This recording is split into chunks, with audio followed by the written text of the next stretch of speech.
Skaičiuojama, kad Lietuvoje yra per 2000 skubiai renovuotinų daugiabučių. Kol valdininkai nesėkmingai stengiasi įsukti renovacijos procesą, mūsų senstančiais pastatais jau domisi užsienio kompanijos, siūlančios nestandartinius fasadų atnaujinimo būdus. Mūsų partneriai, tai yra turkų gamintojai, kompanijos Karejapi, jie mūsų Lietuvai padovanos ir renovuos vieną iš mūsų Karoliniškėje esančių namų, 12 aukštį. Ir tai bus kaip pavyzdys ir jų žestas atėjimo į mūsų rinką.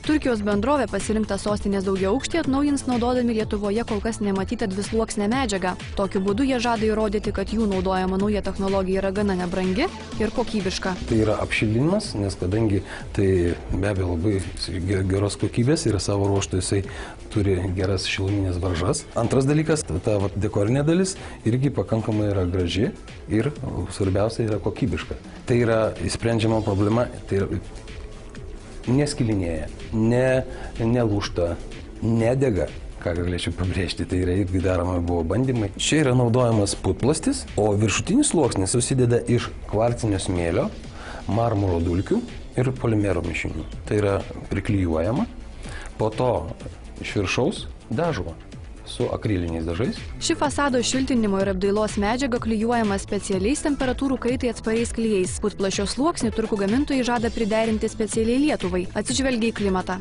Ši apdailos medžiaga yra lengva, netokia sunki kaip akmuo ar gipsas. Tai leidžia sumažinti darbo kainą. Be to, atlikti tyrimai patvirtino, kad šis gaminys atsparus temperatūros svyravimams ir gali būti naudojamas tiek kepinant 40 laipsnių karščiui, tiek spaudžiant 40 laipsnių šalčiui. Taigi šią apdailos medžiagą sėkmingai eksportuojame ir į tokias šalis kaip Saudo Arabija, Kazachstanas ir į Rusiją ar Norvegiją. Tai yra ekonomija, tu gali sutaupyti, tai pakankamai nemažai, apie 20%, mes tokius lyginamosius skaičiavimus darėm. Antras dalykas tai yra tai, kad iš tikrųjų tas gaminys yra montuojamas pakankamai greitai, kadangi jį iš karto gali tokį, sakykime, tokį sluoksnį, kaip mes vadinam sumuštinį, tu gali iš karto montuoti, klijuoti tiesiai prie sienos ir po to užbaigiamasis darbas yra tik tai dažyti iš viršaus. Tai faktiškai labai sumažėja tų ciklų, darbo ciklų.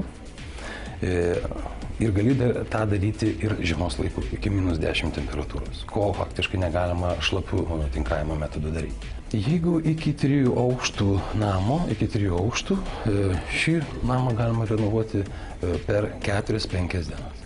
Ši apdailos medžiaga gana lanksti stilistikos prasme ir todėl anot gamintojų gali būti naudojama tiek renovuojant senus pastatus, tiek statant naujus modernius.